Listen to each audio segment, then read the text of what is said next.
5, 4, 3, 2, 1, 0. All engine running. Liftoff. We have a liftoff.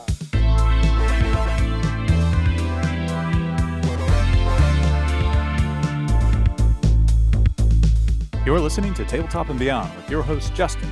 But before we get started, how was your Geek Week? And co-hosts Dan and Jason. You have to be willing to let the dice help you tell the story. Okay, look, this year I'm going to stop mispronouncing words. Join us as we cover board games to war games and beyond.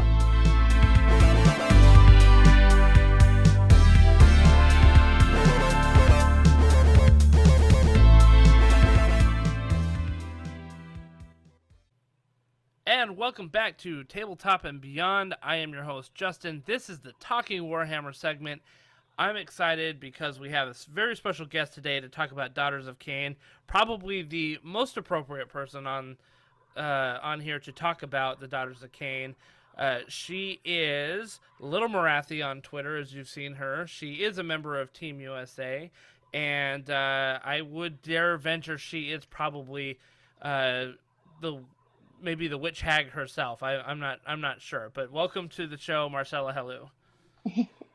Thanks, Justin, for having me. We are very excited to have you here. I was telling you before we got started that I wanted to talk about Daughters of Khaine ever since the book came out, and who better to have on the show than you. I think you've got some great experiences to let us know just how good this faction is. Oh, yeah. I can definitely tell you some tips and tricks that I've learned over the last couple months from the new book. The real question, Marcel, is, are you going to tell us how to beat you? I'm going to try to, yeah. Okay, all right, that's good. That's great. Well, before we dive into that, let's talk about your hobby table. What you working on right now? So a couple months ago, when the Avatar of Kane for 40K came out, I bought that. Yeah. And so I just opened it a couple days ago, and I've been putting it on the Cauldron to use as either like the Slaughter Queen or the Hag Queen on Cauldron. Yep. So I'm taking like all the heroes off the top and like converting the top of the Cauldron so the Avatar can sit on it. That is going to look rad. Yeah. How is the proportion for that, though? Is it pretty good? Yeah, he's bigger than the normal Avatar, so I have to like put his back foot on like the back of the Cauldron, then I'm gonna put his front foot on like where like the pool of blood is. And then he's got like drips of blood coming off of his hand. So I'm gonna have that positioned like right over the Cauldron so it'll drip in. And then I think if I don't have the heroes on it, the size will be almost the same. It'll be a little bit taller than it should be, but that's fine. That will look extremely cool. The first thought I had is like, how in the heck are you going to transport that? Magnets. Right? Exactly. It's got to be magnets. But that sounds really, really cool. I remember seeing that model when it came out for 40K thinking, this looks really rad. How would you use it in Age of Sigmar? And here you are telling us about that. So yeah, it's very good. I've been like scraping like the symbols off of his armor to make it like look a little bit more simple and less like 40K, but yeah, hopefully he'll fit in. Yeah, I'm sure you'll be able to do that. That looks that sounds awesome. I've just been painting a whole bunch of Dread Scythe Harridans. Ooh, what are those? Is that from 40K? No, these are Night Haunt Ghosty Girls. Oh yes, those guys. Yep. Girls. So they're the ones that negate wards. If you take the right faction within the book. So I played Night Haunt for quite a while, switched to Orcs for a little bit, and then came back with the new book. So I'm planning to bring my Night Haunt army back to the Nova Open here in about a month. So I got to get about 40 models painted up, which isn't terrible, all things considered, right? It's true, yeah. I'll be at Nova too, so I'll meet you there. Oh, yeah, very good, very good. So hopefully, well, I don't know. We'll talk about the Night Haunt Daughters of Khaine matchup, because I think that's an interesting one that's out there. So have you run into many Night Haunt players recently? I've seen them at events, and some of them are doing pretty good actually. But I haven't played against the new book yet. Okay.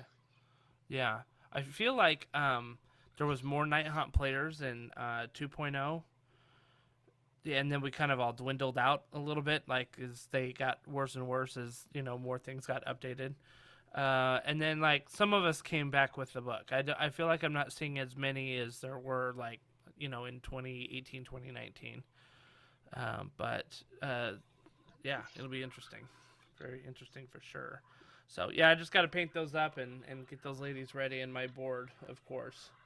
Got to redo my board. It got destroyed at the other.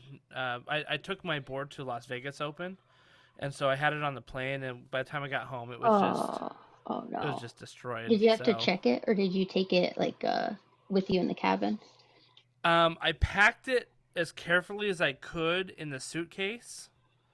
Right, so like I had like my clothes like packed around it to like protect it, but then the TSA got up in there and messed things around. And by the time I got home, I realized that they had like repacked it, and I'm putting air quotes in the greatest fashion I can right now. That's heartbreaking. Right? Yeah, and I just like, well, there goes that. It wasn't like the greatest display board, so I'm not like terribly heartbroken, but it was a lot of work right before the tournament, so it's like, okay, well, that's right. So it's okay. I've got some cool mausoleums that I painted up for Warcry, so I think I'm going to incorporate some of those into the display board. Oh, nice. With the ghosts. Yeah, I think it'll be good. So I just got to figure out my general motif for that, but yeah, it'll be pretty good. Now I understand that you were at probably one of the biggest events of the year thus far, Summer Slaughter, this last weekend. Oh yeah, there was 102 people I think that came. It sold out, and a bunch of people showed up. It was a lot of fun. People came from England, from the West Coast, from down south, all over. Now, this is hosted by, if I'm not mistaken, the Basement Wargamers there in outside of Philadelphia, right? That's right, yeah. Yeah, the Phoenixville crew.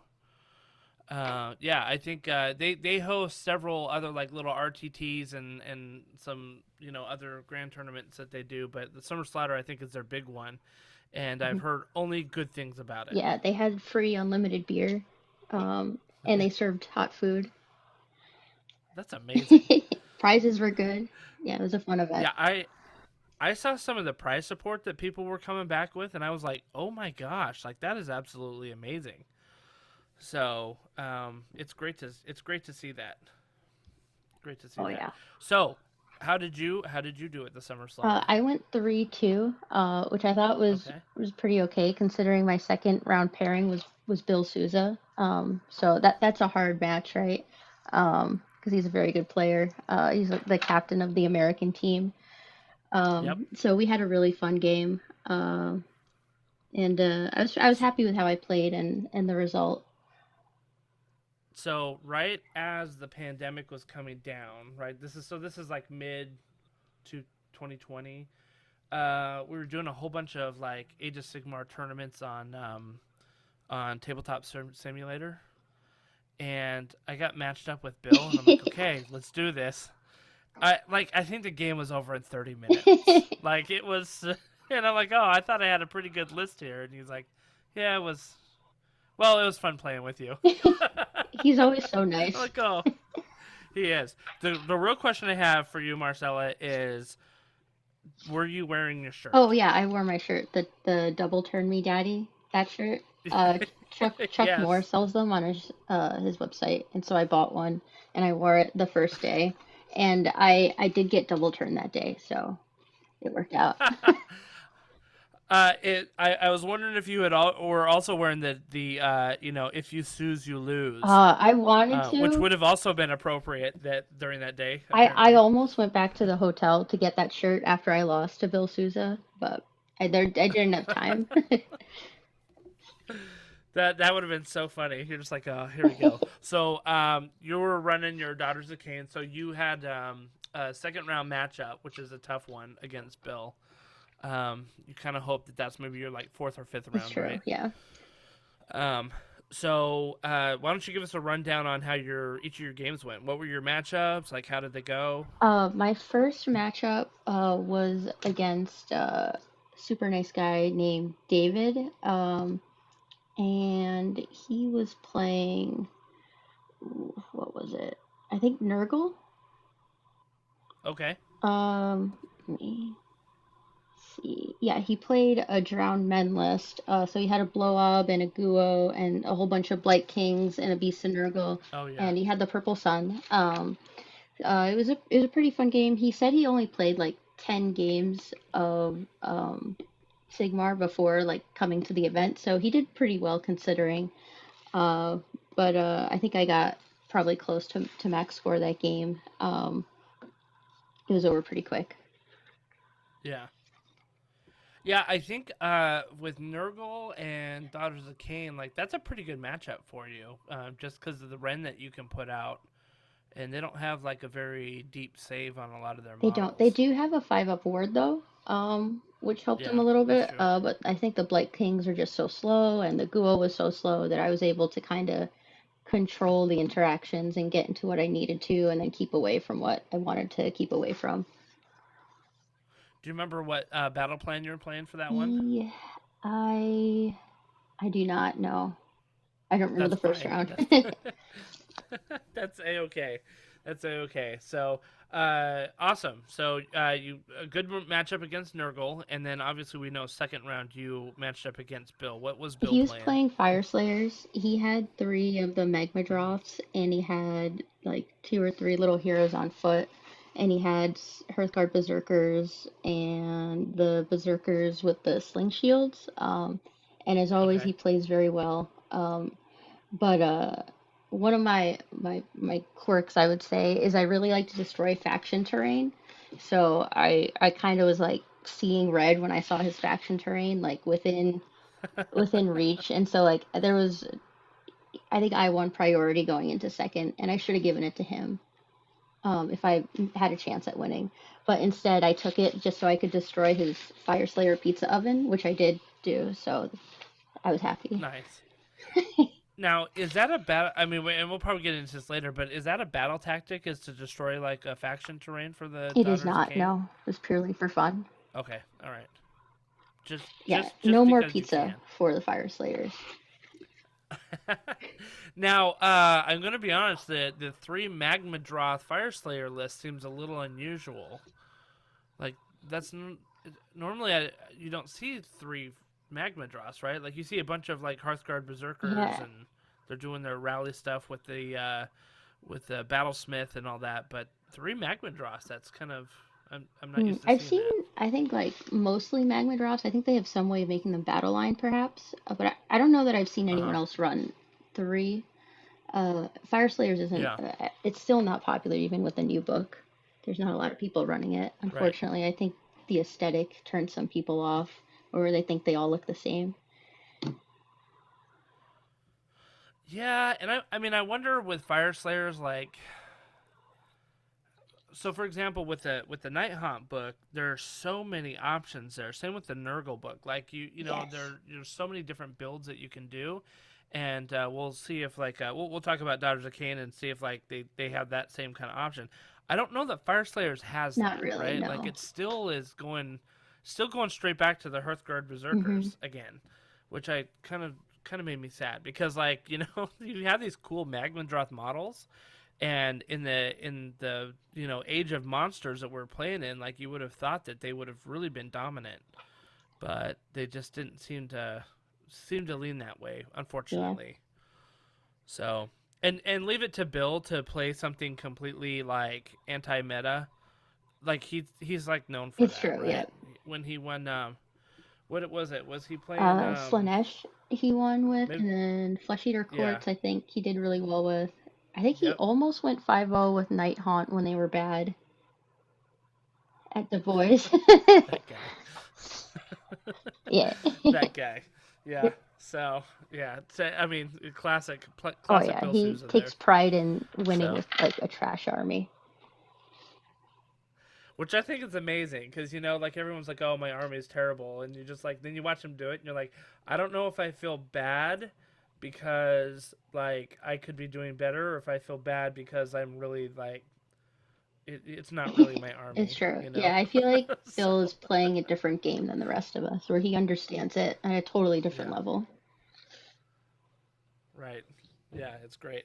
All right, so what was your I third round there? played Scarlett Holloway. She was playing the new Skaven book, which I'll admit I was Okay. totally unfamiliar with before we started playing. So I kind of learned how that army worked while we were playing the game. She had a giant group of storm vermin, and their shtick Oh was yeah. when they had like 30 in the unit, they had like 3-inch reach. And they also got extra attacks, and they fought on death, including a Yep. pylon. So if they die, and then Oh something my is near gosh. like the other line or the other end of the storm vermin, then they'll just like kind of pile in and with their 3-inch reach, like attack whatever it is you have that's nearby. So if you have anything within like 6 inches of this unit while you're trying to kill them, even if you're shooting them, they can really do a lot of damage back to you. Oh, that is Hmm. scary. Very like super thematic though, right? Yes. Like you imagine these like rats just like come like barreling towards you and doing everything they can to get Yeah, at coming you. out of everywhere. And Uh, she also had a purple sun, and her army was cheese themed. So the purple sun was like a ball of okay. cheese, and the gemnids were like little cheese balls. And she had a launch on the Soul Seeker that was like a cheese like surfboard that Thanquil rode. And she also brought a cheese themed table to enter for like the table contest that had like wine and That cheese, is like 3D amazing. printed stuff. It was so cool. Cheese fondue for the gnaw I holes. It was That is beautiful. amazing. That is amazing. I think that I saw that a picture of the launcheon. I think AOS Coach Oh, tweeted a nice. picture of Yeah, it, the cheesy one. and yeah, because I was like, is that Thankful riding that boat? Yeah. You know. So when you talked about it, I'm like, I'm pretty sure that that's the same one because he was just kind of retweeting some like amazing models from around the weekend. So yeah, like if that was the same one, it was absolutely astounding. Like really, really cool. Really, really cool. I'm always amazed at some of the creativity of the people in this community because like I'm not that creative. I'm usually Mr. Box Yeah. Art, because I'm like, well, that's a cool color Yeah. Like, combo. I'll why just change do it? It that, looks good. and exactly. But there's some people out there that are just like, this is so amazing. So, what were your initial impressions of the Skaven book It looks like there? they had a lot of tools and could really do a lot of work, especially if you're not like familiar with how stuff works.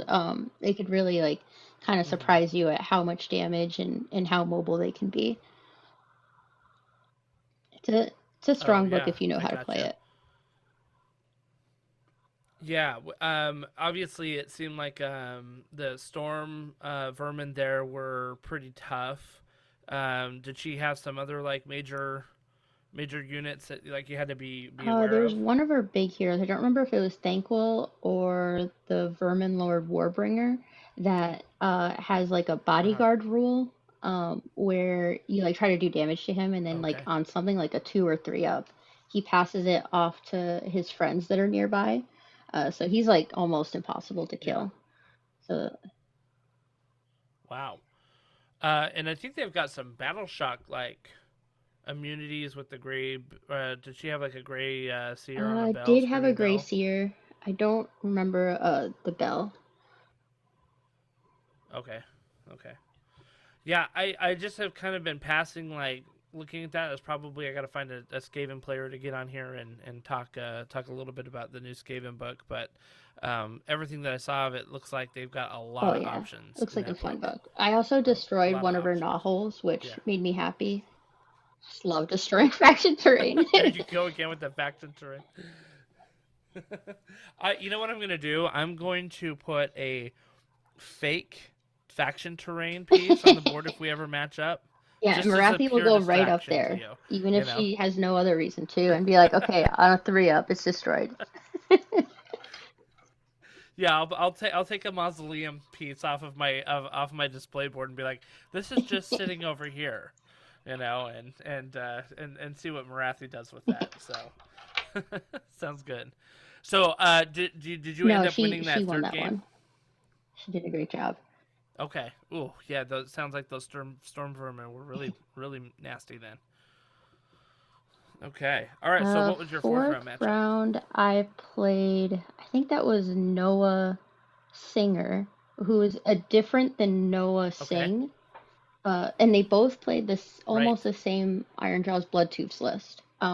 So I That's went to lunch, hilarious. and then like as soon as lunch was over, I like quickly looked at the pairings, and I saw like Noah Singer, and I thought it said Noah Singh, and so I went downstairs. And I'm like, how did no? I thought he was doing really well. Like he didn't lose any games. How are we paired? And then like Noah Singer, not Singh, arrived at the table. I'm like, oh, you're not the same Noah with the same Bloodtooths list. That's so funny. It's like the Iron Jaws Yeah. version of the Spider-Man meme, Yes. right? You, Like you. you. That's awesome. So Bloodtooth, lots of piggies, obviously. Did he have He one or had two Maw two Crushers Maw in there? Crushers. One of them had Flaming Okay. Weapon. Um, they had pretty good saves. He could teleport them as well. I think one of them had the Arcane Tome. And then so he teleported Okay. one like kind of to the corner where I kind of left a hole that was just big enough for a Maw Crusher to like Mighty Destroyers into. So the first top of one, he got into a unit of snakes that I hadn't screened effectively. They fought on death, so they did a little bit of damage back. And then Hmm. I got the double, and then I did a ton of damage back to him and took out most of his units. Yeah, so he got one unit of snakes, Oof. but I got two Maw Crushers, I think, by the end of round two. Oh, Oh, yeah. that's a backbreaker right there. Yeah, that's a backbreaker. I was gonna say if you left a little hole for him, that's like a really giant hole because their Yeah, base it's is like like the six size of a inches at dinner least. plate. So yeah. So it's like, oh, I left a little hole. It's half the board over there that That's he could have true. gotten Yeah, I into. think when you play against daughters, you always want to make them go first. And he had the choice too. Like, he outdropped me. So he chose to go first. I think maybe because I left him that hole. I'm not sure. Yeah. But most of the time, unless you have a very good reason for going first, you want to give daughters the first turn so they don't double you because they can just do so much damage. Right. Right. He was probably thinking too, like I've got the alpha like Yes. ability here. Let me get in there and just like kill half the army, which it doesn't sound like he Yeah, did. he So got 10 snakes, unfortunately but for him. then the other snakes, Marathi, came in. Yeah, yeah. She's not the nicest Mm-mm, lady no. on the board. Yeah. So, well, that's too bad. That's too bad for the other singer, not sing. Uh, and what My was your final final game of the game was day? against Alice, and she was playing OBR with a Crown Okay. Spine, and I want to say she also had a Purple Sun. Yes, Purple Sun, Crown Spine, so very like, meta list, the hot picks. Yep. So she, I think maybe I outdropped her. Yep, I did. And then I gave her first, and she threw the Crown Spine into like most of my units. But I had deployed in a way where Uh I huh. got +1 to save for my cauldron and also in terrain. So I had like +2 to my save before all out defense. So by the time it attacked, I had +3. Oh So it wow. killed like Okay. 2 witches. And then I did like 15 or 18 damage back. So it Oh. went down a level. And then it was my turn. It did like 3 wounds to my Blood Rack Medusa, because it was her finest hour, I believe.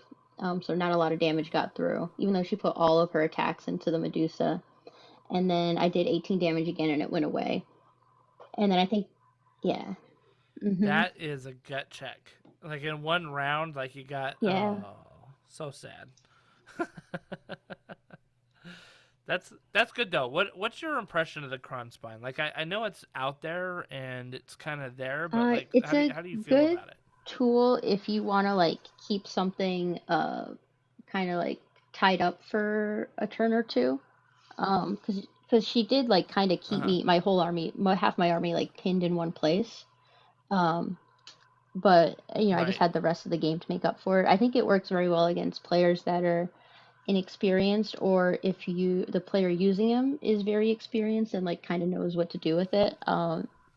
It's kind of nice that it doesn't immediately die if you make a mistake with it, the top of one, but it doesn't leave you a lot of options because you can't retreat it even if it's not wild. Yeah. Right.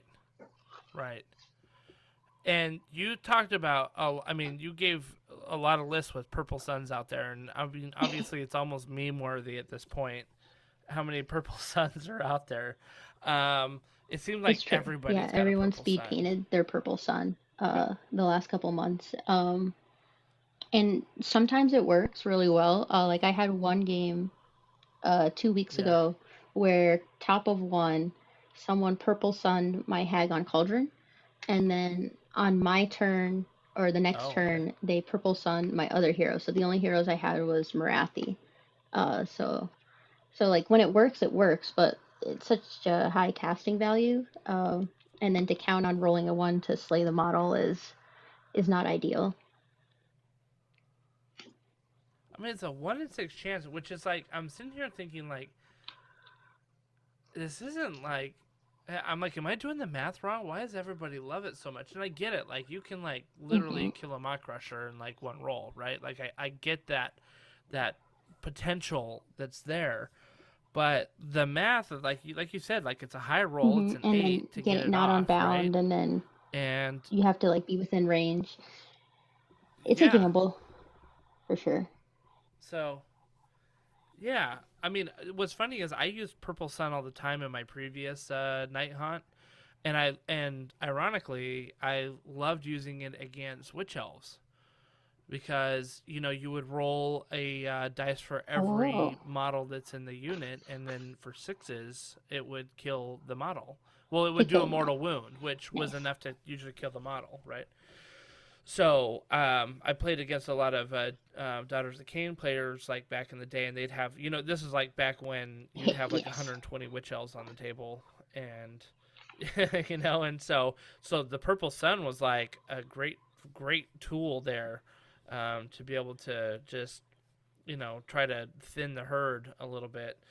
But, so I'm sitting here going like, funny enough, like, I don't think it's nearly as good as it used to be.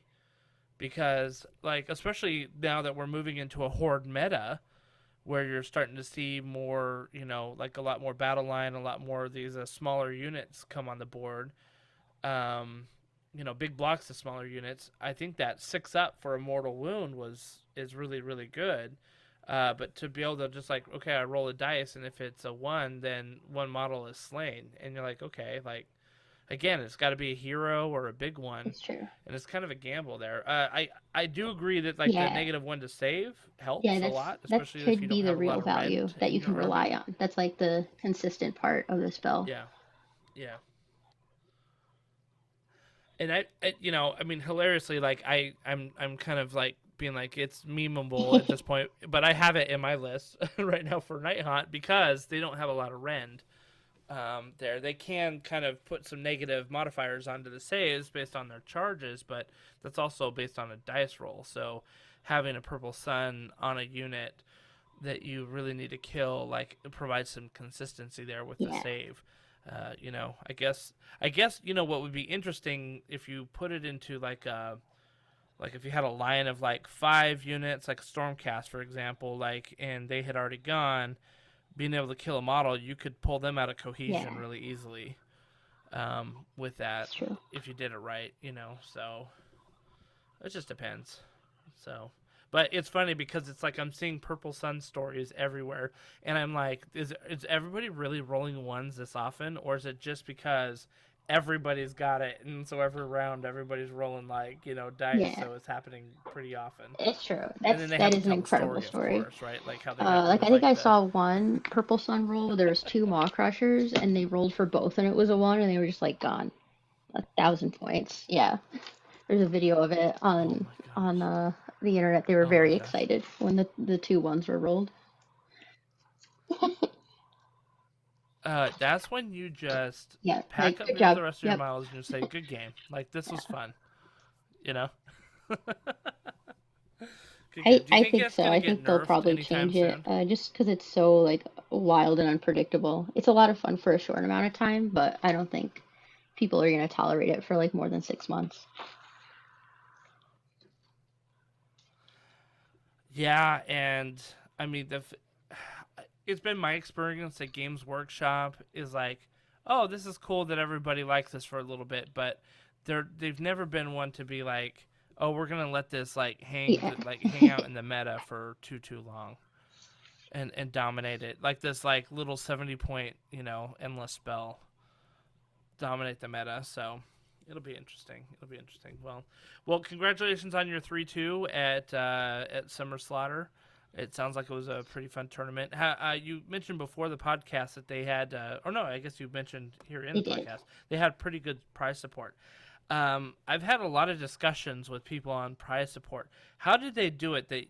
There, like, did they do raffles? So Was at it Summer like, did it go to Slaughter, winners? Like, most what of like happened? the prize support went to the winners. They also had a raffle, that the money for the raffle went to charity, and in the raffle you kind of put like money Mm-hmm. or tickets into the thing that you wanted. So they had t-shirts or different items, and you just put like the tickets into what you wanted to win.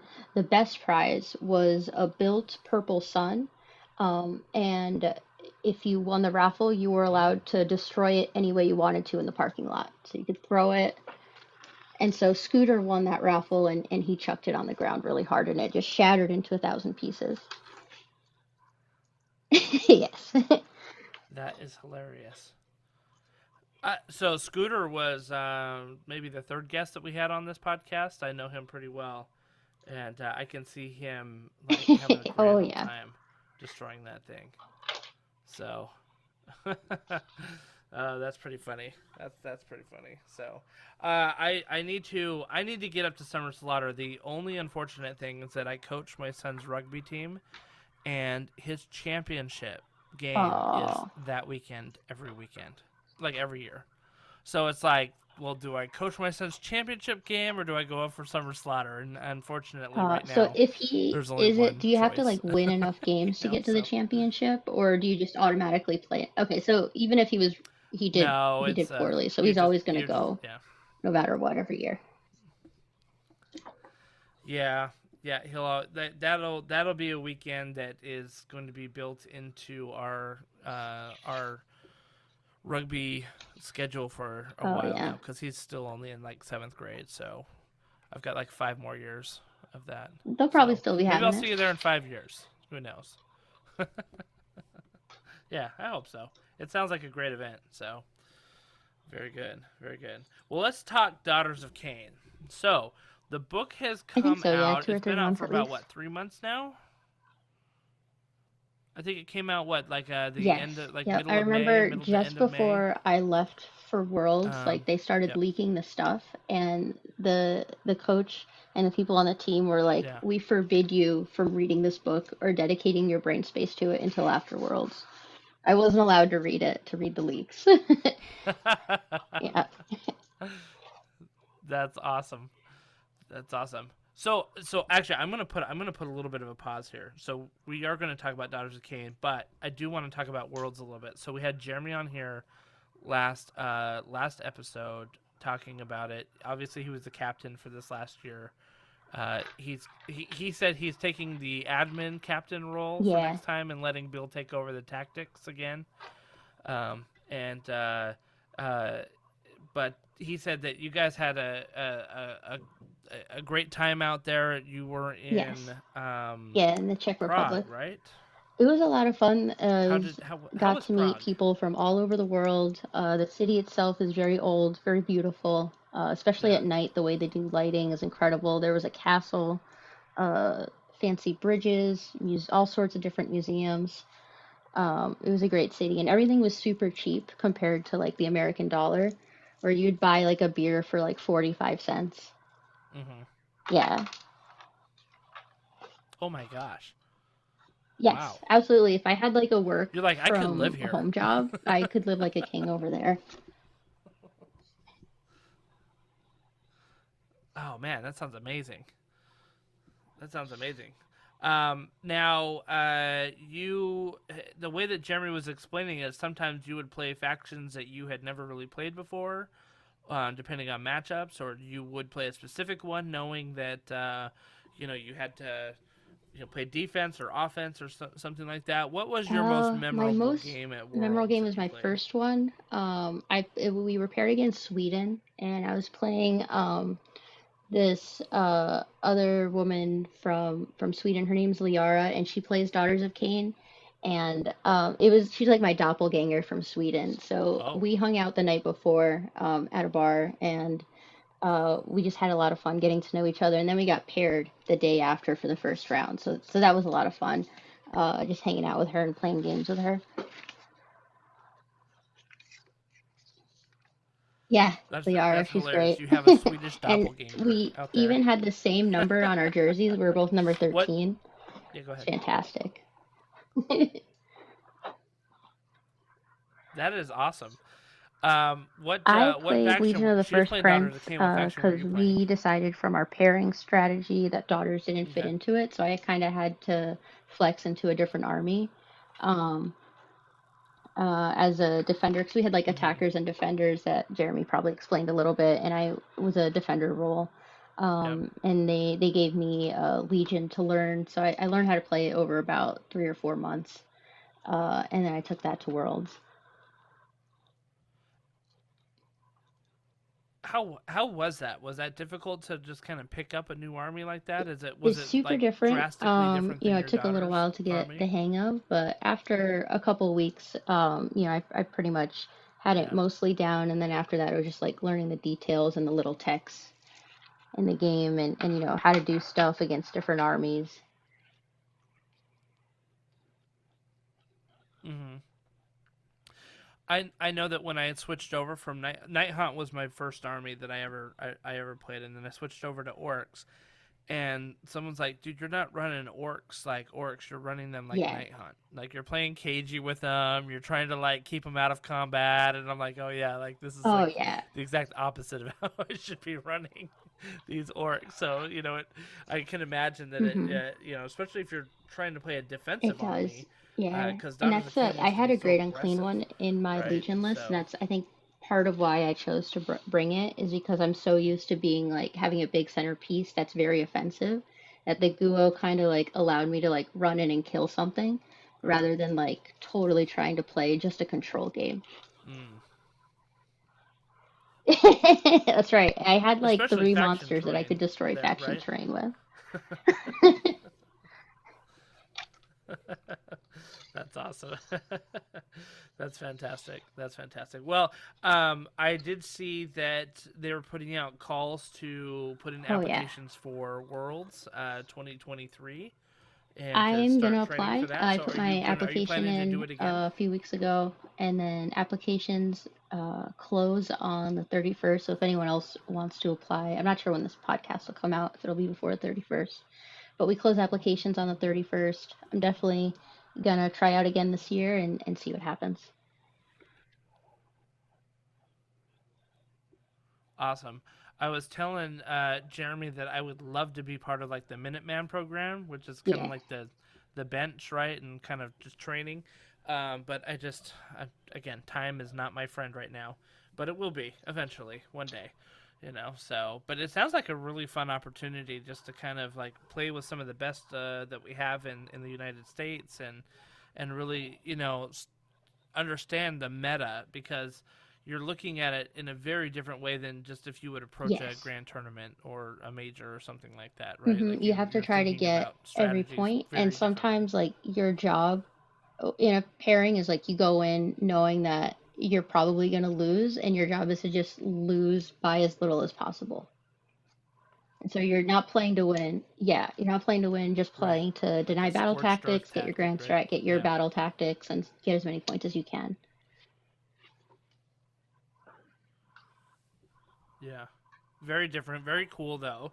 And like I had proposed to Jeremy, I said like we should do some like mini tournaments, like mini world style events, because I think that a lot of people in the United States are so focused on, again, the ITC and the grand, the grand tournaments and things like that this idea of like a team tournament where you have to just use a different part of Oh your yeah, brain definitely. And I'm hoping is that very with foreign to a the lot of growth of us. the Minuteman So program this year, because we had so many more applicants than last year, that people will become interested in teams events, and we have people yeah, joining from all over the country. So I'm hoping that'll spark them to kind of run or participate in teams events where they live, and that'll help us as a country like kind of get better players for Worlds next year. hmm for sure, for sure. So yeah, that's very exciting. So Oh yeah. okay, now we're gonna talk about Daughters of Khaine for real this time. All right, so this book came out 3 months ago. What is your 3 month I think it's impression of this incredibly book, good. just We generally? have a whole bunch of tools. And if you, before in the old book, I guess hmm the best list was to kind of play with the bow snakes and Marathi, and now there's so many more options. And they didn't necessarily nerf the bow snakes, but they made the melee snakes Right. and the witches so much better that it'd be silly to not at least try them out. It's and I think Daughters is probably like in a really Yeah. good like position of power right now. That I feel like a nerf is coming. Like in the next update, I feel like they're probably gonna nerf it because it's that good, or at least the battle tactics and the grand strat, because those are in a great position right now, and people are very upset about it online. Yeah. Yeah, I've seen the battle tactics hate, and in fact, it's really interesting to see people say, "Hey, at Nova, for example, are you going to allow faction battle tactics?" And I can guarantee you that that's not in relation to the Oryx book or the Night Haunt book. That is 100% directed at the Daughters of Khaine book, because their battle tactics Oh and their yeah, grand strategies are just like so good, right? It's like and help you win games for sure. So it sounds like what I find interesting, because I do believe they did this with the Night Haunt book too. Is it sounds like the Daughters of Khaine book, they, like you said, they raised the playability of the Witch Elves and the Blood Sisters, like so that they were equal with the bow snakes, right? That they were able to yes. that you had options there, and I find that very Yeah. interesting that they Yeah, I feel raised like it up GW is instead of always nerfed it trying down. to kind of not You know what I make mean? people upset after they spent like, money on or time painting their army. And so I think one way to do that is just to make everything better instead of sometimes, nerfing the stuff that's really good. But hmm so far the tactic seems to have worked for the daughters where, unfortunately it's made some people upset, but there's a lot less bow snakes in the meta now than there were before.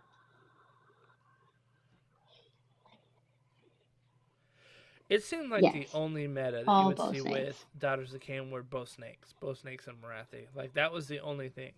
Yeah, and I can't remember what pushed that switch, but I Yes. remember because before there was like witch elves galore, right? Like, and then all of a sudden you just started seeing bow snakes. Like, I think yeah, what when I like what made first that started switch happen? playing Do Daughters you of Khaine, their remember? their second book just came out, and they added. I think they had bow snakes, and in the old book, the Okay. first book, but in the second book, they added one more attack, and they're like pretty points efficient. So you got mortals on sixes, Oh, which I'm not sure if you got mortals on sixes in the first book or if they added that, but you definitely at least got one more attack. So they doubled their output for almost the same amount of points, maybe a little bit less.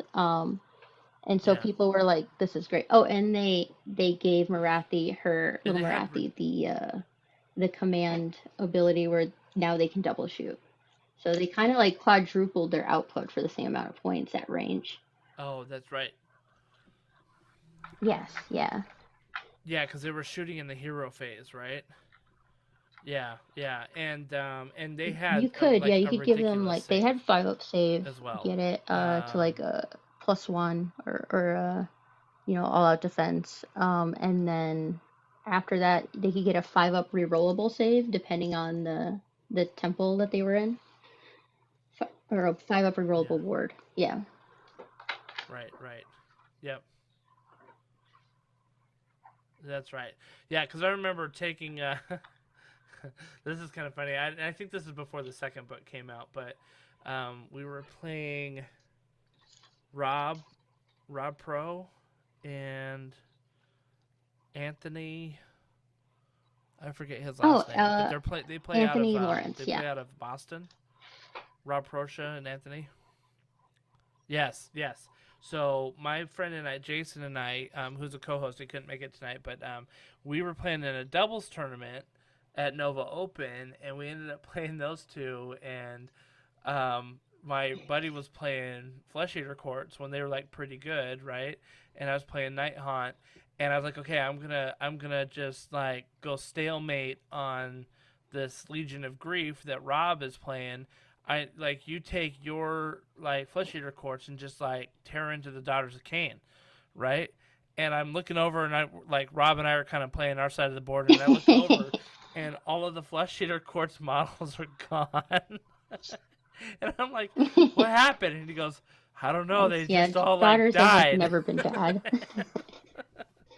So it was, oh. Yeah, like he just like ran into a buzzsaw, and like we hadn't had a lot of like experience with like the snakes at that time, you know, and because I don't even think they were bow snakes, I think they were melee snakes, and we didn't have a lot of experience with them, and so it's just like he took all of his like little Flesh Eater Courts and just was like, okay, well here we'll just take these off the board. You know, because that was it. So it was just really funny because I they were all there 1 minute. I turn and roll some dice, and I turn back, and they're all gone. I'm like, what? Like, where did they go? So, but yeah, like they've always been a big threat.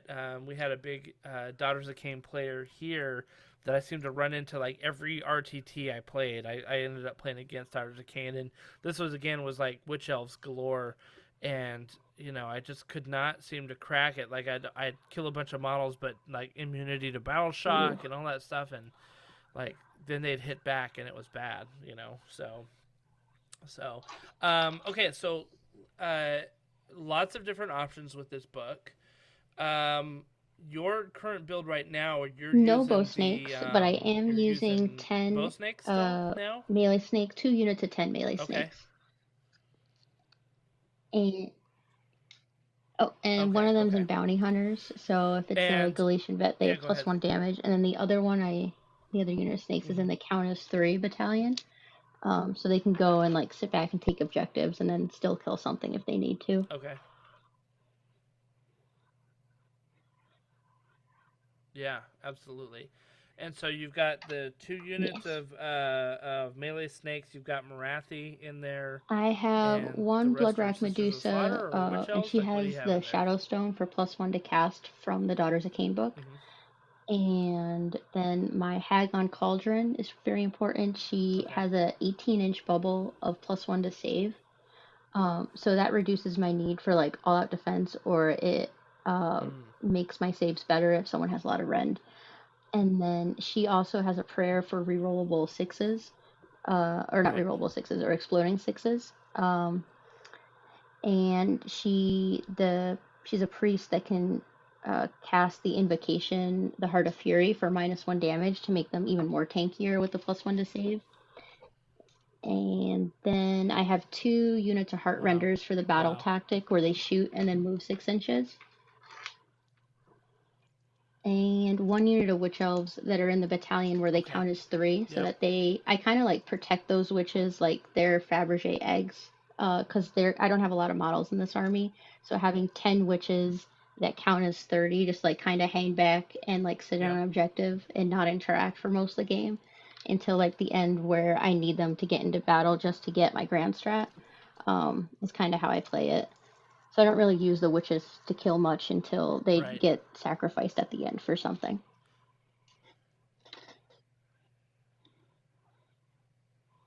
Gotcha. So let's talk about the different the abilities, right? The faction abilities, the table that you had with each round, it changed pretty significantly because it was a lot of I think the +1 is a lot better in that it's more consistent.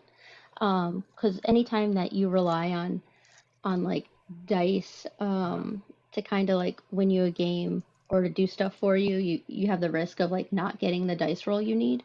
So re-rolling ones, I think, is not as good as Right, +1 to right. hit or +1 to whatever it is, because then you can hit and wound on twos by round 4 or sooner if you have the hag for +1 to the blood rights table, or the blood rack medusa for the +1 to the blood rights table for the snakes.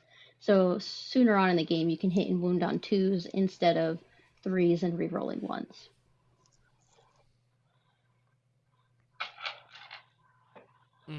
Yeah, and yeah, I mean that's pretty big. Do you feel though that kind of caps you a little bit, like because there's so many different ways to get like +1 to hit in this game that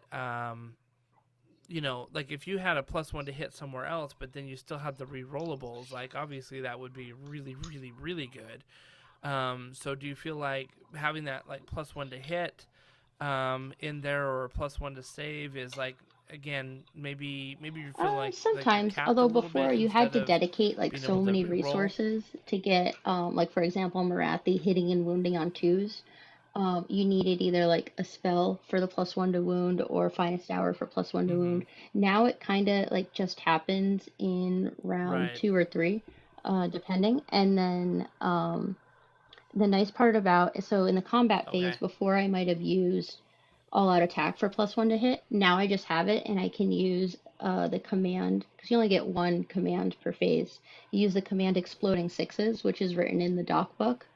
So now Right. you'll have exploding sixes as a command, and then you just have +1 to hit naturally from the blood rates Mm. table.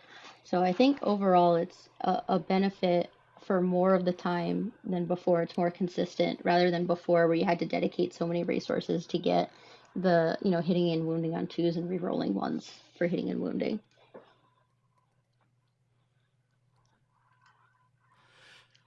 Yeah, and it sounds like that's the real benefit, right? Is like being able to free yourself up to use other tools in your toolbox to like inflict more damage or do more. You have a lot more options because Hmm. the quote unquote all out attack is built into your table. And so now you can use that command trait somewhere else that you would have otherwise put as an all out attack. So that is like very powerful. That's one of those like soft benefits that aren't like readily apparent in some of these books. But then when you Yeah, play it, you're like, oh, that's the real power of it's this true. book. Is that like now I can do so many more things, and that's pretty awesome. Now I saw that the Round plus five one is, yeah, save is a 5-up ward instead of a happens 6 in up round ward. 5, right? Oh no, there's a 5-up ward, right? Uh, Yeah. Sometimes Do you find yourself when getting to use that I very use often? the hag or the blood rack medusa to like advance the blood rights table for a specific unit, I'll get to the 5-up ward. Or when I played Okay. Hagnar for the Atlantic City Open, I got there a lot sooner with the 5-up ward. But now I feel like the game for Daughters is usually over before turn 5 Yeah. or round 5, just because we want to get in and kill stuff. So not always, but the +1 to hit, +1 to Yeah. wound comes up a lot. Yep. Yep. Yeah, and I don't know about you, but I mean if the game wasn't already over by like round 4, sometimes even like the bottom of round 3, like time sometimes can get you in a tournament as well, like before you can get to round 5, like you're pretty much like at round 4 and you can kind of you don't have enough time to Yes. start the 5th round, so you kind of like talk it out like, okay, this would have happened, this would have happened, this would have happened. um so like yeah, I saw that because I'm like, wow, a 5-up ward is really amazing, and it seems like the only way to really, really, really get that is if you've got the Habnar sub faction or the True Yes. Believer Yeah, Warlord trait that that's gives true. you like the +1 battle round, right? Yeah. So, how often do For you Hagnar, use that I often, I or did is play that just kind Hagnar of like for you've been for playing many around games with for it? maybe about like a month or so, and then I tried out the Fighting on Death subfaction because I really like the melee snakes and I like Uh huh. that better. I tried playing like 50 or 60 witches, and I just got like so exhausted moving around like so many models. I'm like, this is just infuriating. Especially with like the 6-inch pylon for the Sisters of Slaughter, it's a lot of like little tiny movements, and they always fall over because they're top heavy. So I just prefer Oh yeah. moving the snakes around. Yep. So you bring up the sub factions, so let's talk about those a little bit. So obviously with Hagnar, you get if you quite a bit wanted with to, you that could bring an that extra sub-faction, behemoth, if I which I recall don't think correctly. gets used a lot, but the +1 to the blood rights table is super good. Especially because, so if you have Marathi in your list, you can get her to kind of round 5, um, or almost round 5, or 4, I mean, in round 1. So what you do is you witch brew her from the hag, and then you're already starting in round 2. So that's like round 3 benefits in round 1 already. You fine sour her. Now she has +1 to hit, +1 to wound in round 1. And you can add like kind of 5 inches to her movement with this little trick where I deploy Little Marathi right on the line. And then I use Mirror Dance. And the rules for that is you switch the places of 2 heroes, and they have to be within 1 inch of each other. So I'll just put Marathi 1 inch, Big Marathi 1 inch in front of Little Marathi, which is an extra basically 5 inches of movement. So I kind of like shoot her forward, and then she just walks 14 inches after that into whatever she wants. Hopefully, your opponent didn't screen as well as, maybe they wanted to. And then she can go like kind of destroy something, hitting and wounding on 2s in round 1. So that was a big benefit of Hagnar. Yes. Oh my gosh, that's scary. That's like Nagash scary. That's true. Yeah. And she's like 300 it takes points a while less to kill her, than yeah. Nagash, right? So, yeah, that's pretty legit. Yeah, that's great. That's great. So you talked about the Fight on Death, Yeah. which Xanthar Kai, is I think. the Xanthar Kai, is that right? So that one, the snakes are Yeah, Xanthar automatically Kai. battle line, which is nice. So Okay, you don't so have to like, take the iron yeah, go ahead, scale sorry. to make them battle line. Although if you Yep. do take the iron scale, she can give them run and charge. Yeah, so that's really cool. And it's in a different phase. It's used in the charge phase Oh, and wow, not okay. in the run phase. So you can auto 6 them, and then in the next phase use the command ability for run and charge. So they can, yeah, they can go pretty Oh my far. Well, they gosh, so can they can so run twice move essentially, 8 huh? inches plus 6, that'll be 14. So they'll kind of move 14 inches and then charge. Yeah. Wow. Yeah, that's legit. Oh yeah. That's legit. That's a pretty good threat range, especially since the board's a lot Usually, smaller now. yes. Yeah, And I so mean and then deployments are like what, in like round 2 18 they get inches away +1 from to each other charge, so sometimes, like less than 12 that's inches. the Yeah. range kind of becomes even shorter. And if you choose to risk it and roll the run instead of using the +6, if you roll a 6, you get +1 to run, so that becomes like a +7. So maximum like 15-inch movement, and then a maximum 13-inch charge. So, if you roll really well, that's like quite a distance you can cover if you need to.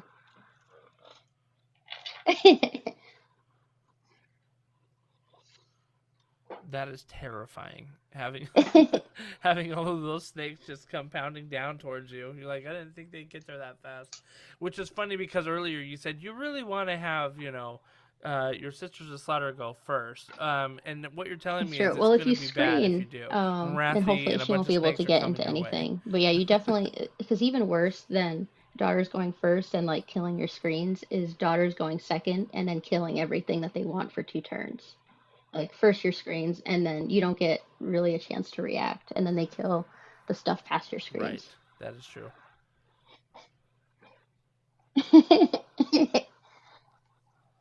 Yeah. That's a fair point. I'll concede. Yeah.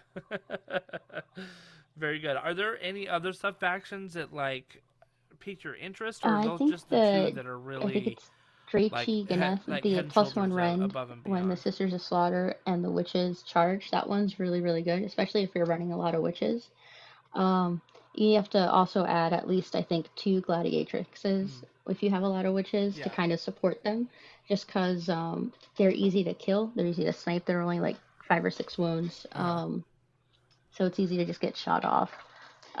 So yeah, so lots of Witches with the Gladiatrix. Yeah. If you want to run that, I would run it in the Draichi, in that temple.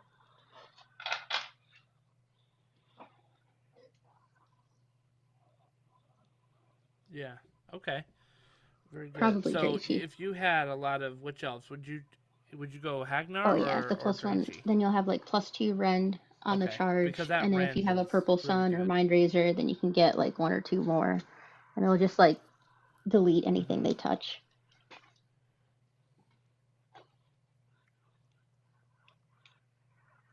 Yeah. Oh yeah, and then unless they have like a 2-up save, +3 rend, it's like irrelevant. that damage is just going straight through.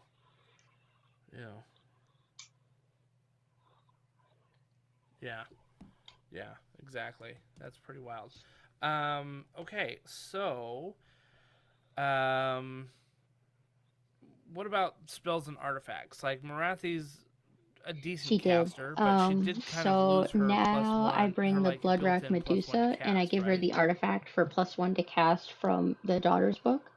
And it does specifically say from the Okay. lore of shadows. So I can't use the +1 to cast for Purple Sun, or I can't use it for Mystic Shield or Arcane Bolt. Yeah, so I usually give her Mind Razor because that's an 8 to cast. And then Marathi knows all the spells still because she's the lore master.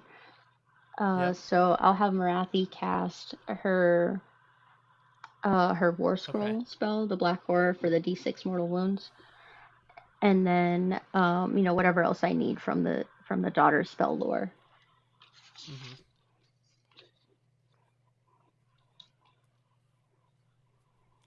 I'll use definitely Mind Razor. Top standout spells and then in the daughter's hit spell lore? Shroud of Despair I use sometimes. What that does is it kind of makes the battle shock worse for your opponent, where it like adds to the number, I think, that run away or something, and used in conjunction with the artifact, that makes it so they can't rally or inspiring presence within like either 9 or 15 inches, depending on if that model killed something. If you use that combined with that artifact, you could really do a lot of damage just in the battle shock phase where your opponent's running away.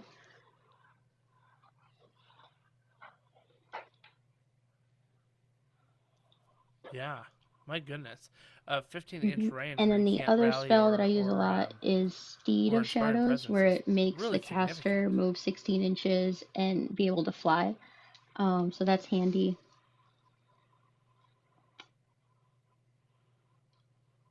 Usually on Little Marathi, so I can have her keep up with the big Which one. one do you So use that that next on? round she can The have the big Bloodrack one Medusa? fight in the hero phase or cast Okay. Mind Razor or whatever I need to on her. Okay.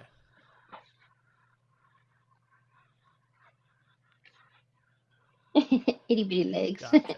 Okay. That makes sense. That makes sense. Because she's got little legs. And kind of hard when, Big Marathi's got wings and stuff, The So, artifact very good. that And prevents what kind of rally or artifacts inspiring do you presence think is really good. stand The out in this +1 to book? cast artifact is great. And I think that's the top 2 that I've been using.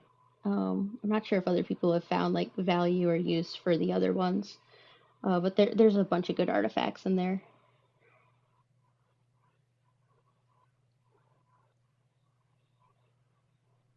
Oh One yeah, of the that'd be things good with that the I Viper. saw was the Crystal Heart, which doubles the range of where you can place endless spells.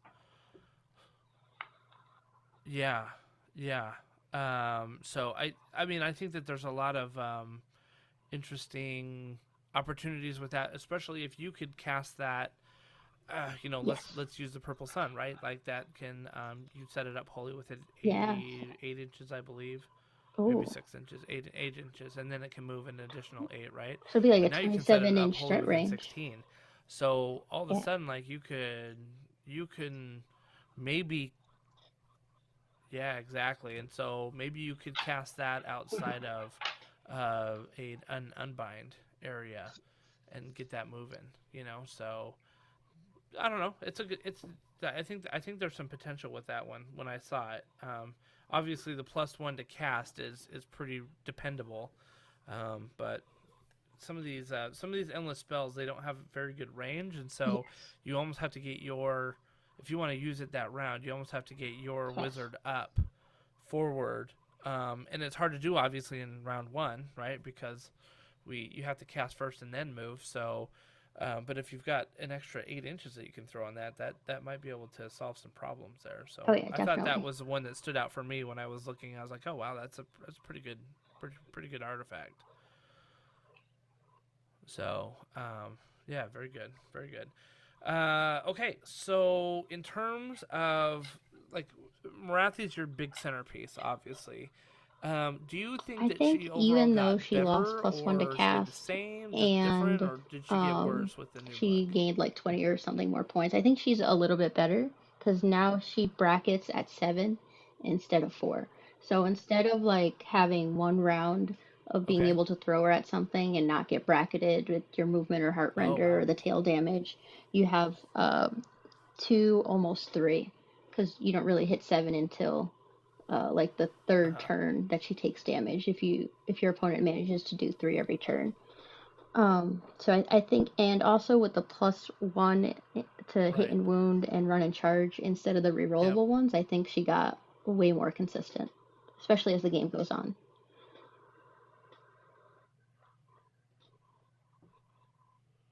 Yeah.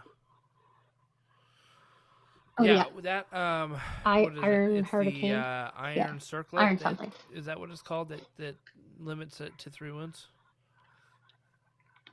Yeah, Iron Oh, Hurricane. people Yep. don't like Yep. it, yeah. That is such an. I mean, it's been such a debated ability, right? Like it's like, well, okay, well, just like what happens if she Hmm. takes wounds like from a purple sun, that's before the battle round or whatever, and it's always interesting because like people are like trying to find a way around it because it's really. I mean, you're like, okay, well, like the minimum 4. amount is going to Yeah, be so 12 basically like wounds, 3 each 3, player turn. or And then what is what it, I've like 6 seen turns, good right, to get players her do to is kind get her of, down. 4 turns, so 4 you have to turns. like clock Yep. Marathi and like kill her on schedule. Make sure you do 3 wounds whenever you can. And one way to do that is through shooting. Another way is in the hero phase with like mortal wound spells.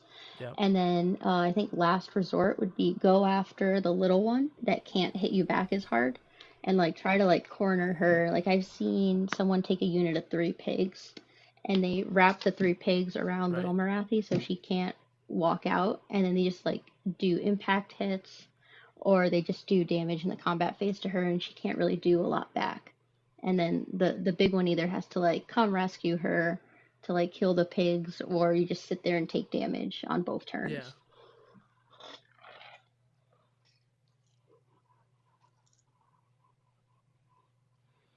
Right. Right.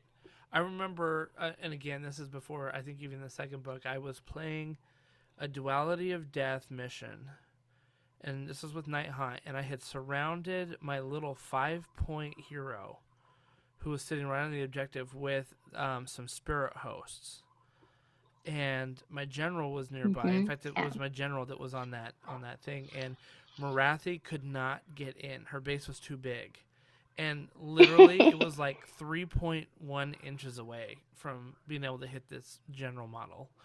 And so she couldn't do the heart render, she couldn't do like the other And they're things, probably and like so she's just like unrendable, so wailing she into these can't like spirit do a hosts bunch who of are like damage. taking Yeah. a beating, but I just keep resing them back, right? um yep. Yep, and they would do. They were terrible. Their profiles are terrible, right? They would hit on 4s and 5s. They had 6 attacks, 4s and 5s. But on 6s they would do a mortal wound. So between the 3 of them, I'd do 3 mortal wounds like every turn Yeah, it's on perfect. her. That's And exactly what he's you like, want to do It's is gonna just take do forever to 3 kill you. And wounds I'm and like, then I ignore am her. fine with this situation right now. you know. Yeah, yeah. So, Yes. One of the big reveals that kind of came out with this book at the same time was the Gladiatrics, right? How Yeah, is she's a she? great support Is piece she a pretty good model? for Is she a witches. must-have? You And she has said a she's kind of 6-inch a must-have pylon, if you've and got she a bunch does of witch pretty good elves. amount of damage herself. Like if she needs to go hit something, you could probably have her, you could rely on her to do a couple wounds. And she adds +1 Mm-hmm. rend and I think +1 wound to the characteristic of the witches, which is huge. Yeah.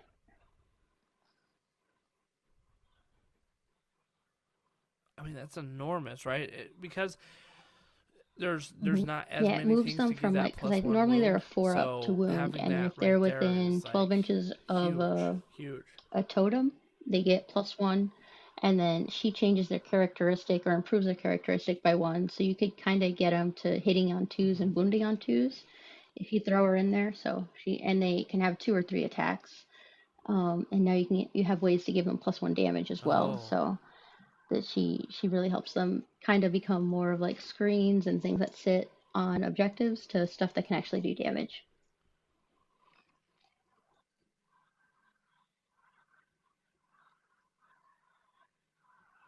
that's a really interesting Yes, wording that they put on there, right? In that she improves their characteristic. that's right. Yeah, Because because if you were to get like that's +1 such a to wound huge from the Blood Rage advantage over table or just from other having like a, oh well, spells, it's a +1 to wound, that yeah, changing the obviously, characteristic is a so huge deal.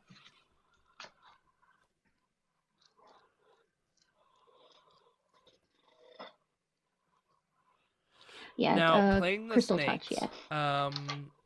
they have the Bad crystal touch. gaze, right?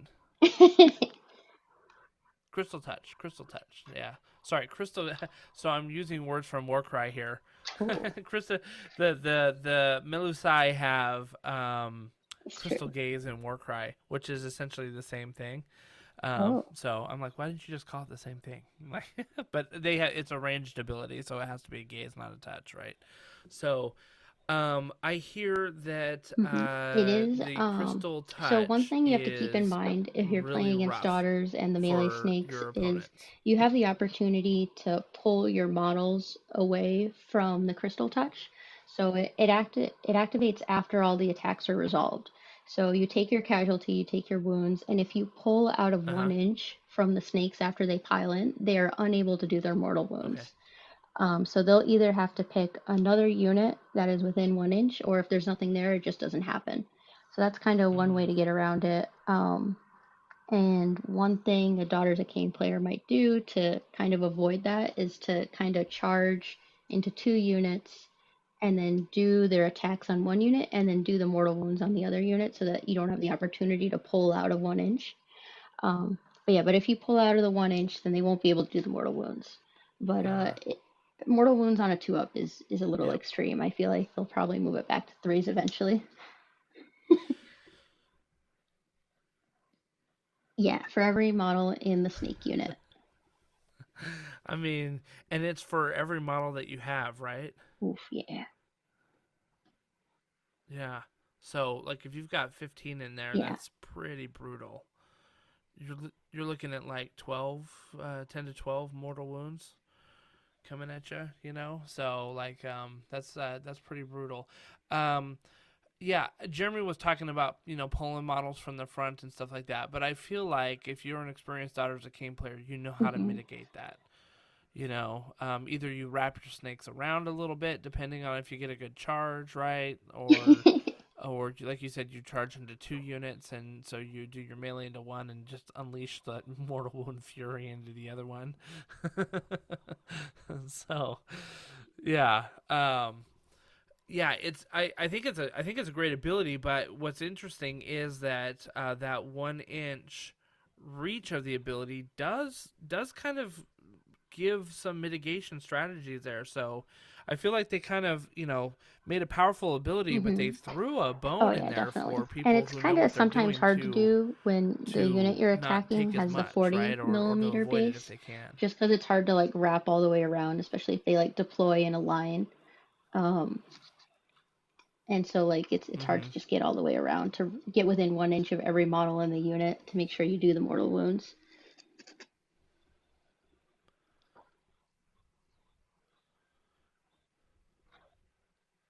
Yeah. So the recent updates that we got Yes. with the new GHB made it so that you So could fight sometimes it helps half an inch on within the half an very inch, right? end. How But has that the melee affected snakes have 2 inch Daughters of reach, Khaine? so normally it's not like that big of a deal. But sometimes when you're doing like the wraparound thing, there are some units on the corners or the end that can't get within 2, but they can get within a half Right. inch of someone that's within a half inch. So you get like a couple more units attacking. Um, but for the most part, I think our models are either on like the small base where it's not that big of a deal, or they have the Yeah. 2 inch reach. Yep. Yes. Yeah, I was gonna say like witch elves were already on like 25 mils, so they were double stacking already. And I guess with the 2 inch reach, like it's kind of the same with there as well. So guess it didn't affect it too much, but they're still absolutely killer high damage output with the range that they had already. So, Unfortunately, what are some of the the Doomfire models that you felt Warlocks, like maybe might be the they losers of the got a book? little bit better maybe, but they're still not very good. I think for the same amount of points and everything else being the Those same, poor warlocks. if the lore of shadows, like the Daughters spellbook, didn't say Daughters of Khaine heroes only, and that would make the Doomfire Warlocks be able to take a Hmm. spell. They would be worth 140 points with a +1 to cast, especially because they're mounted, so they can't be the target of a bounty hunter attack with the +1 damage. So if only they could Yeah. take a book from the spell lore, they would be great. But I think also like lore wise, that doesn't Right. make sense because the Doomfire Warlocks are kind of like the slaves of the Daughters of Khaine. So like I don't know if they would have access to their spell books, so they only get like the generic spells in their own spell. But Yeah. Yeah. that's right, you cast Mind Razor.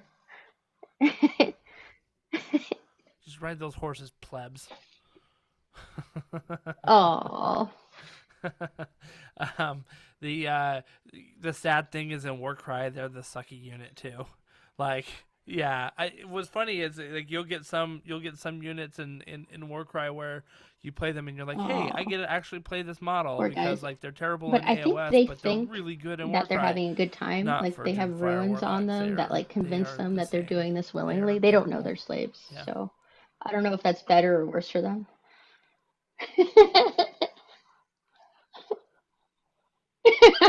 Right? They're like, I got my badge of honor, and like the both snakes are like, yeah, sure, dude, whatever. Like, Yeah. Go screen the bow snakes. You'll be fine. we're in this fight together. Like, yeah, just go right up there. It's fine. Yeah. So if I were a brand new player, maybe not brand new, but if I were a player and I really haven't faced off against Daughters of Khaine at all, in the current meta, what should I look out for? How should how should I set myself up? Like I what definitely screen very tactics and well, strategies should I look to especially if the do daughters if I'm player, facing if you're gonna off make the against daughters a player go DOK first. army? And then kind of anticipate their Okay. threat ranges as much as you can, and try to do 3 wounds to Yeah. Marathi basically any way you can. And so if it's shooting, then that's great. Spells, anything at range is preferable. Hmm. And then if you can't do damage at range, then I would just bully the little one and then try to like screen out the big Marathi and avoid her. Like don't feed her a unit if you don't have to. Just kind of pick on the little one because she's -1 to hit, but she also won't smack back as bad, not nearly as bad. Yeah, so always do 3 wounds. Yeah. Oh yeah, definitely. Right. And It's the same as the big one. yeah, It's a minus 4 one to up hit, like with a you 6 up ward. probably still get 3 wounds in there, right? What's little Marathi's save? Okay, gotcha. Gotcha. So lots of screening. Anticipate the threat range. So if you're walking into a tournament, ask what the threat range. What's their threat range? What's their threat range? Right? Ask those questions because you're gonna need them when you set up. Most people do. I have seen Most people Daughters of not run Kane her and players run take like a Slaughter Morathi? Queen Is she on like kind of an Chariot auto include in instead, the or on list right Cauldron now? instead. But I'd say like 9 out of 10 are probably taking her.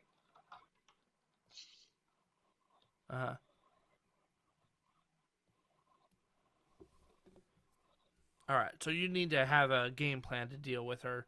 Like you said, either bully the little one or just kind of, ranged attack the big one if you Yes. can, just to get those 3 wounds on her, so that by No. the end of round She 2, hopefully Not she's even off that. the She is board. not allowed to heal no matter what.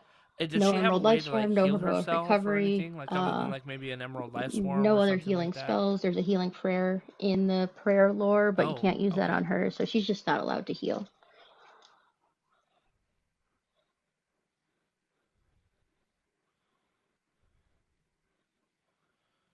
So you really do Yes. you really Yep. should tag her with those 3 wounds in 4 turns or That's 2 true. rounds. Yeah, Like you survive 2 she'll be rounds, do gone. 3 wounds per turn. Yeah, and hopefully your army will not be gone by that point.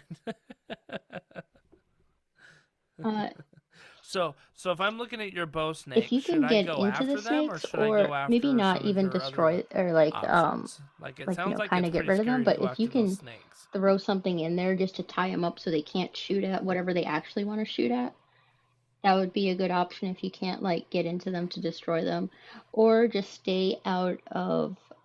They can shoot 24 inches, so if you at least don't give them, and they can't move in the hero phase. So if you stay out of 24, then they'll only get Oh, 1 round of geez, wow, shooting at okay. you, which with a 4-up save is usually about 11 wounds, including the mortals.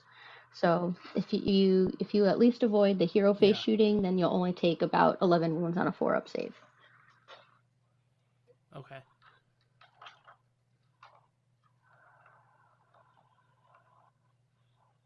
Gotcha. Okay. Now, if I were to, I just totally lost my train of thought there. I was thinking about bow snakes yeah, that threat range, that shooting threat range is pretty significant.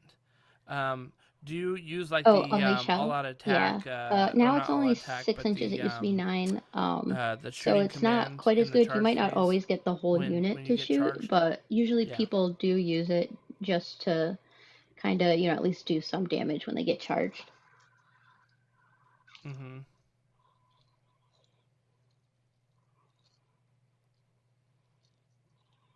Yeah, yeah.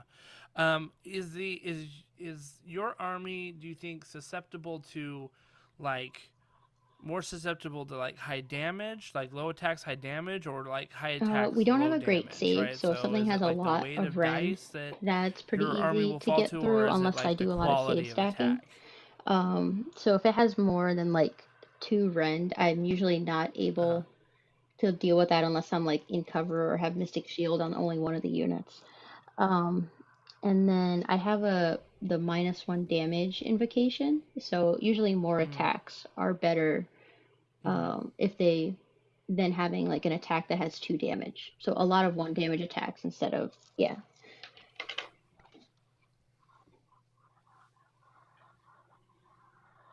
I gotcha. That's right, yeah, especially if that invocation is up. So 4 attacks at like 1 damage is going to be better than 2 attacks at 2 damage, for example. Yeah. Okay. That's good to know. That's good to know. I'm plotting on how my Night Hunt are actually going to survive the Daughters of Khaine, Yeah. But fortunately, the ignoring rend and the ward save and that true. helps. But they don't have a lot of health, so they tend to die pretty easily. So that's pretty good. Well, is there anything else that we should know about I can the think Daughters of of right Khaine now? that you would It impart does with us? seem like they're super powerful right now, and I feel like a nerf is coming. But there are ways to deal with them, especially in list building. If you build your list to have like some way to do 3 damage to Morathi per turn, There's a lot of people playing Daughters right now, so that might be there might be some value in investing in your list building process to have a way to deal with Marathi.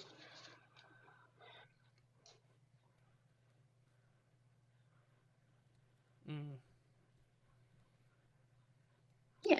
And I feel like if you've got a way to deal with Marathi, you've kind of got a way to deal sort of with like a Nagash or an Archaon or somebody else, right? Like it may not be like a 1-for-1. You know, obviously, like the way that you deal with Marathi isn't always going to be the way that you deal with Nagash, but like if you've got that plan to deal with a big centerpiece model, that it still can translate into another game, you know, or into another battle. So I think that your advice is solid. Like, you know, as you're going in your list building process, think of how you're going to deal with Marathi. Oh yeah, How are you always be going to deal screening. with, you know, these bigger models Yeah, that could be on the screen. table. So Always be and screen for the double right? turn. Always be screening. There you go. That's There's right. there's a shirt that you need. You need that now too. Yeah. Right. Exactly. Right. Double turns for closers. Yeah.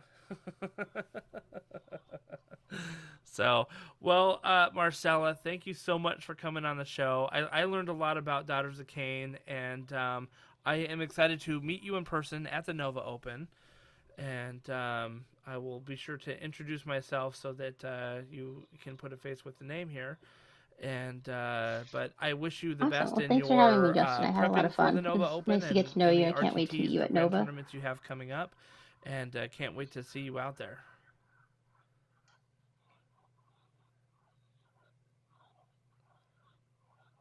Yeah, is great. Is great. Thank you so much, and thank you everyone who's listening. Just remember, if you like what you've heard, share it with your friends. We've got quite a following right now with some of our episodes, which I loved introducing folks from the community like Marcella with you. So if you like it, share it, like it on Facebook, on Twitter, and you know, put out the good word, because we definitely enjoy bringing some of this content out to you. So thank you, everyone. Have a great night.